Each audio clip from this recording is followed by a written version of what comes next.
Hürmetli Дәүләт Советы рәисе, мөхтәрәм депутатлар. Соңгы айларда халкыбыз моңарчы булмаган борчулар кичерә. Ачыктан әйтик, туган телебезгә карата көчле һөҗүм бара. Татар халкы һәм Татарстан Республикасы өчен бу җитди сынау. Һәм мин Татарстан Дәүләт Советы депутаты буларак та, бөтен дөнья татар конгрессын озак еллар җитәкләгән кеше буларак та, татар телен яклау мәсьәләсендә хаклы икәнебезне аңлап, нык торырга кирәк дип саныйм. Чынлап та уйлап карасаң, илнең дә, Татарстанның да конституцияләре һәм законнары татар теленең дәүләт статусын яклый. Тиешле законнар була торып та, ни өчен шушындый каршылыклы вазгыять килеп чыкты соң? Бүген бу сорауны рәсми оешмалар алдына җәмәгатьчелек бөтен кискенлеге белән куя һәм җавап көтә. Минем фикеремчә, бүгенге хәлнең сәбәпләрен аңламыйча торып, бу вазгыятьтән чыгу кыен булачак. Узган елның август ахырында башланып киткән туган телләрне укыту мәсьәләсе соңгы айларда интернет киңлекләрендә тагын да киңрәк масштабларга җәелде. Бер илдә яшәгән төрле милләт вәкилләре каршылыкка килеп, бер-берсенә тупас, мыскыллау сүзләре юллауларга кадәр барып җитте. Уйлап карасаң, төп сәбәп федераль мәгариф структураларының законнар белән исәпләшмичә эш алып бару нәтиҗәсе. Башта республикаларның дәүләт телләре федераль стандартларга кертелгән булса да, тора-бара алардан төшереп калдырылды. Бүгенге вазгыятькә китергән төп сәбәпләрнең берсе менә шушы. Көн кебек ачык, федераль стандартлар законнардан да, конституциядән дә өстен була алмый. Бу уңайдан шуны да әйтергә кирәк. Ширек гасыр дәвамында Россия Федерациясе шактый реформалар, үзгәрешләр кичерде. Илебез инде күптән яңа социаль-икътисади халәткә күчте. Тик мәгариф өлкәсендә генә реформалар бердә мактанырлык түгел. Милли мәгарифкә кагылган реформаларның нәтиҗәләрен бердә уңай дип бәяләп булмый. Ә бит мәгариф өлкәсендәге бүгенге хәлләр кинәт кенә килеп чыкмады. Башта мәгариф системасыннан милли компонентны алып ташлау, соңрак бердәм дәүләт имтиханын бер телдә генә бирүне раслау, булар барысы да тискәре нәтиҗәләргә китерде. Бүген хәтта татар ата-аналары арасында да, бигрәк тә шәһәр шартларында яшәүчеләрдә туган телдән ваз кичәргә әзер булган затлар күзәтелә. Чарасызлыктан шундый шартларга куелган халкыбызны кем яклар? Без халык ышанып сайлаган Татарстан парламенты депутатлары бүген бу мәсьәләне хәл итәргә бурычлы. Танырга кирәк, тел мәсьәләсенә кагылган соңгы сессиядә без йомшаклык күрсәттек, чигендек. Вазгыять тынычлангач, бу мәсьәлә үзеннән-үзе хәл ителер дип ышандык. Монда яраклашу һич файдага булмады. Федераль үзәктән басым көчәйде генә. Дума депутатлары бу мәсьәләнең гаять четерекле булуын инкар итеп, аны тагын да кискенләштерү юлына бастылар. Алар Дәүләт Думасына мәгариф турындагы федераль законга төзәтмәләр әзерләп, яңа закон проектын керткәннәр. Әлеге закон проекты чынлыкта Русия мәгариф системасыннан туган телләрне кысрыклап чыгаруга юнәлтелгән. Безнең йомшаклык, яраклашырга тырышу халыкта ризасызлык тудырды, депутатларга карата ышанычны какшатты. Ул сессиядә Дәүләт Советы бу четерекле мәсьәләне тикшерүгә әзерлексез булып чыкты. Без тел мәсьәләсендә нык торырга тиеш идек. Фәрит Харулович, парламент җитәкчесе буларак без сезне тел мәсьәләсен игътибар үзәгендә тотарга өндибез. Сез җитәкләгән Бердәм Русия партиясенең Татарстан бүлегедә бу мәсьәләдә үз сүзен әйтергә тиеш дип саныйм. Татар теле Татарстанда инде ширек гасырдан артык дәүләт тел булып яшәп килә. Без моның белән чиксез горурланабыз. Бүген татар телен яклау ул Татарстан дәүләтчелеген яклау дигән сүз. Шуңа да безнең татар теле мәсьәләсендә чигенергә хакыбыз юк. Туган телне кадерләгән халык кадерле булыр ди халык мәкале. Бүгенге көндә татар теле безне милләт итеп берләштереп торучы төп фактор. Шунысын да онытмыйк. Татар халкы ул илгә генә түгел, дөньяга сибелгән зур халык. Аның ерак гасырлардан килгән шанлы тарихы, бай мәдәнияте, үзенә генә хас булган үзенчәлекле ислам дине бар. Туган телне, ата-ананы, ватанны сайлап алмыйлар. Шуңа күрә Татарстанда барлыкка килгән тел вазгыятендә татар халкы бердәм булып үз телен якларга бурычлы. Татар тарихында төрле чорлар булган, ләкин безнең милләтебез бер кайчанда авырлыклар алдында баш иеп сынмаган, сабырлыгын саклаган, үземле булган. Әби бабаларыбыздан мирас булып килгән тел безнең буында изелергә тиеш түгел. Без туган телебезне исән-имин киләчәк буынга тапшырырга бурычлы. Бу көннәрдә миллионлаган милләттәшләребез Татарстанга карап тора, теләктәшлек белдерә. Бу җаваплылыкны тоеп, без бүген җитди карарлар кабул итәргә тиеш. Без бөтен дөнья татар конгрессында киң татар җәмәгатьчелегенең фикерләрен туплап, Русия Федерациясының Дәүләт Думасы депутатларына махсус мөрәҗәгать юлладык. Ул мөрәҗәгатьтә яңа закон проектына карата татар халкының ризасызлыгы белдерелгән. Безнең бердәмлегебез ул халкыбыз бердәмлеге. Бабаларыбыз бердәмлектә көч дип безгә васият әйтеп калдырган. Без алар алдында да, киләсе буыннар алдында да җаваплы. Шуңа аңлап, без бүген милләтебез көткән карарлар кабул итәргә тиешбез дип саныйм. Игътибарыгыз өчен рәхмәт. Хөрмәтле Фәрит Хәйрулла улы, хөрмәтле депутатлар, хөкүмәт әһелләре, сессиясендә катнашучылар. Бу дөньяда кеше өчен әти-әнидән соң иң кадерле өч нәрсә бар. Аның берсе туган ил, икенчесе туган җир, өченчесе туган тел. Туган илгә һөҗүм янаганда бар халык берләшеп яуга ташланган. Туган җиргә куркыныч килгәндә тормышларын да кызганмыйча, аны яклап көрәшкә чыкканнар.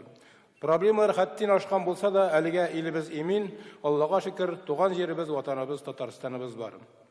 Ә менә туган тел проблемасы, республикабызның дәүләт теле мәсьәләсе соңгы арада бик авыр чорга килеп керде. Дөресрәге, аны шундый хәлгә дучар иттеләр. Туган телебезгә Россиядә күп санлы милли телләргә куркыныч янагында без халык вәкилләре үзебезнең катгый сүзебезне әйтергә, аларны яклап конкрет гамәлләр кылырга тиешбез. Туган телебезгә һөҗүм ни кызганыч, һич тә туктарга җыенмый.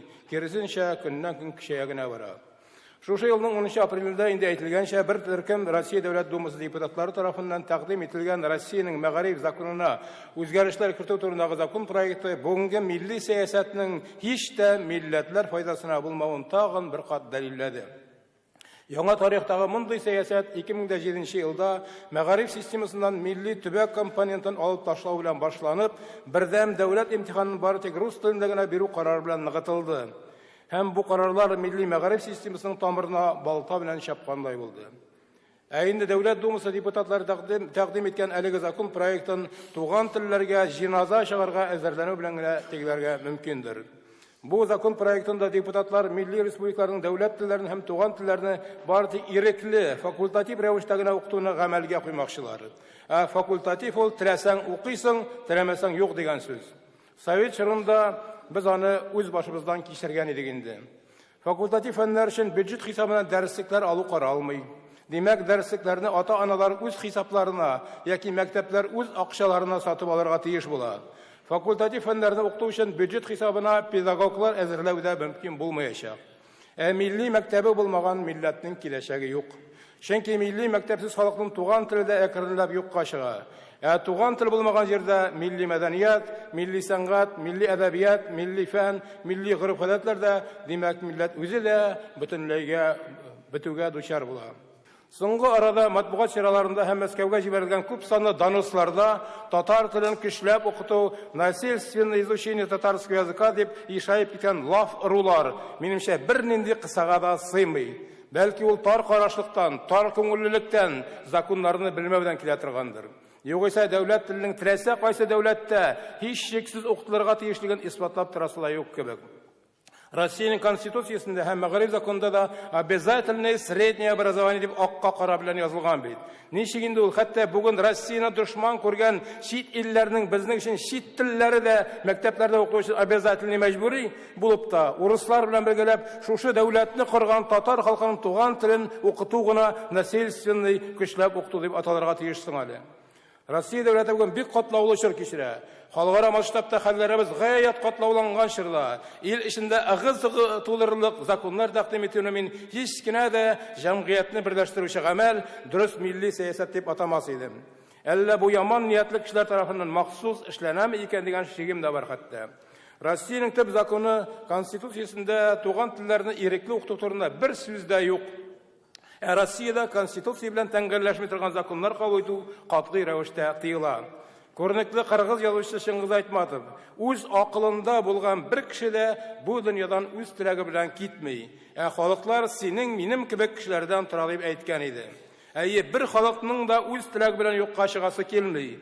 Юкка чыкмас өчен безгә үз илебезне, үз республикабызны, туган телебезне, милли мәктәпләребезне күз карасылай сакларга кирәк.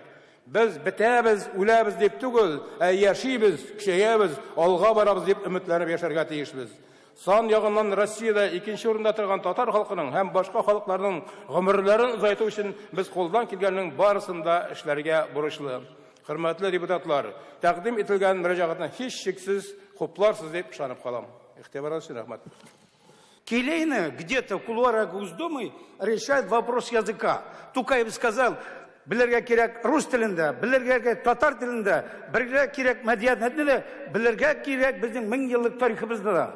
Аны білмейше, языкны öğrenмейше, біздің балаларымыз интернетте, социальный сайтта укый да білмейлер китапларны, тапкыры таблицасын да білмейлер. Күрмікке басып, 8-8 боласын. Аны біз шул тәрбие бара. Мына бір-екі үстеме кіртім, укытушыларын сөйлештім. 25 жыл bu тілні укыттық дейлер, қазір bu не халда? Укытушылар психологиялық шаукымда, укытушыларны риторика көтерділер, бүтін культурология передавателерге, ата-аналар. Бізде чын татар балалары, әдебиятын, литературын кетірген алар аз. İkinci группа руслашкан балаларыбыз. Аларың әтиянелер татарча сөйлеше алмыйлар. Семьяда интерес и стимулны ұныттылар. Üçüncü группа балалар, алар рус балалары. Регионал национальный компонент алгач 3 программа керек иде. Жеңетілген программа. 9 класста внутренний жегіні кіртірге керек мейді. Экзаменді жеңелетірге керек иде. Мұнашыларына ішлеген болсақ, методиканы өзгерткен болсақ, мұна қарағызелі, программаны кім яза? Профессорлар бір күнде мәктепте оқытмаған. 25 жыл оқытқан оқытушыларын жергайды, надо было держать совет. Аннан иптәшләр, там бір мәсәләне қайтып алырга һәм карарга кирәк. Культура, мәдәниятны, языкны, традицияны, обычайны Мәскәүдән торып управлять итеп булмый. Аның вакалаты субъектка бирелгән. Ни өчен безнең менә бу мәгариф законы менә шуның калынлык, ул да ошамый. Әгәр дә фракция капырып киткән мәсьәләне караган булсалар, ул бит мәгарифә каралган. Бала һәр вакыт бүтән яктан да сулы белән өйрәтелгән, укытылган, һәм бүтән яктан да әдәбиятны да, культураны да, һәм тарихны белергә тиеш. Аны бит булдырырга белә татар телен укытып кына. Ни өчен менә мин КГУга 75 елны кирдем, тарихны татарча бирдем, изложение татарча яздым. 10 ел татарча укыдым. Bütün dərslәрне экзамен татарча бирдем. Шуның өчен укытучыларның әйткән сүзләрен белән озвучтым. Мин Фарид Карлович мәктәптә закон нигезендә укытучыларның ата-аналарыннан килгән тәкъдимнәрне кулланмыйча административ юл белән генә приказ язып кына укытып булмый. Ике яктан да очрашырга, сөйләшергә кирәк. Өченчесе, әгәр дә без бу законны кабул итәбез икән, Литвада, Эстониядә нинди бул белән каршы алдык. Рус телен бетерәләр, укытмыйлар. Аманда шул хәл түгелме? Карабахны онытмагыз, ничек кирделәр? Татарстанның, Рәсәйнең тыныч кына үсүе, миллиард дуслыгы, религия дуслыгы, мәдәнияте, культурасы, экономик көчле булуны запыт теләми. Санкцияларын карагыз. Мин моны кабул итәр идем, безнең телебезгә санкция ди Мәскәү ягыннан. Аны эшләргә ярамый. Шуның өчен безнең депутатларыбыз да Госдумада, я думаю, они тоже, и мы. Завершайте, пожалуйста. Другие народы, объединившись, должны сказать твердую нет. Я считаю, это не провокационный закон, это не соответствующий закон развития многонационального народа в России, в том числе Татарстана. Спасибо. Наша мудрость будет в том, чтобы мы вместе с Министерством образования Российской Федерации, с коллегами из Государственной Думы найдем такое решение, чтобы мы государственные языки национальных республик, изучали у себя в регионах и могли быть уверены, что национальные языки национальных республик не будут потеряны в ближайшие десятилетия. Владимир Владимирович Путин, будучи в Марийской республике, был озабочен состоянием преподавания русского языка. И вы помните, Рафаэль Сулейманович, помните, что его выступление озабочено. Оно имеет место, кстати. И в выступлениях коллег здесь прозвучало.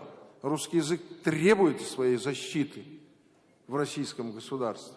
И даже за ее пределами, где компактно проживают наши соплеменники-россияне, говорящие на русском языке. И совершенно справедливо Рустем Нургалевич указал, когда принимал решение о обновлении руководящего состава Министерства образования и науки нашей республики, о том, что мы допустили какой-то перегиб в преподавании. Нельзя его этого допускать. Но сейчас новая ситуация, в которой мы находимся, мы должны найти вместе с федеральным центром это решение. Я скажу, что такая озабоченность не только в Татарстане. Вот у меня на руках документ, который пришел в Государственный совет, с просьбой подключиться к этому вопросу Татарстану, в том числе из депутата Государственного собрания Ильтумен, Якутия, кавказские коллеги, Конгресс народов, кавказских народов. Файз Рахманов пишет, главный редактор интернет-издания «Поистине», Айсин, журналисты, вице-президент Молодежной ассоциации финно-угорских народов. Но я понимаю, что в наш адрес с вами, так же, как и в Государственную Думу, обратился Всемирный конгресс татар с обращением. Вы все читали его. Его поддержали татары, живущие в Финляндии, в Америке, в Китае, в ряде других государств. Если уж на нашей прародине в Татарстане будут так обращаться с нами, нашим родным языком, о чем мы можем вести речь, находясь далеко за пределами нашей республики. Я еще раз хочу призвать вас к тому, что, обсуждая этот вопрос, мы в обращении, я увидел и согласен с этим, что мы хотим, чтобы 85-я статья Конституции Российской Федерации, где возникающие вопросы, в том числе такие щепетильные по национальным языкам, они обязательно были предметом обсуждения вместе с федеральным центром путем согласительных процедур. Эта норма действует, она действовала и раньше. Это записано в Конституции России, федеративного государства. И мы обращаемся к депутатам Государственной Думы, его председателю Володину Вячеславу Викторовичу, чтобы он воспользовался этим и до принятия этого федерального изменений в этот федеральный закон необходимые консультации можно было провести во имя сохранения мира, согласия, спокойствия и доверия друг к другу многонациональной России и ее федеративному государству. Вот короткое мое такое слово. И я очень обращаюсь к нашим избирателям, русскоязычным избирателям. Никакого притеснения, никакого ущемления абсолютно за этим не следует. За счет уменьшения русского языка, преподавания в Татарстане мы увеличим преподавание татарского языка. Не быть этому. Мы сами встанем горой, депутаты Государственного Совета. И сейчас новый министр нашего Министерства образования, кстати, сегодня, по-моему, проходит большая дискуссия, проходит большой форум, да, Мухамедзянов там должен пойти. Пусть это прозвучит таким образом. Русскоязычная часть нашего населения нас поддержала, помните, на референдуме, за что первый президент Татарстана не раз выступая говорил большое спасибо за то, что поняли, что татары тоже хотят свой язык сохранить.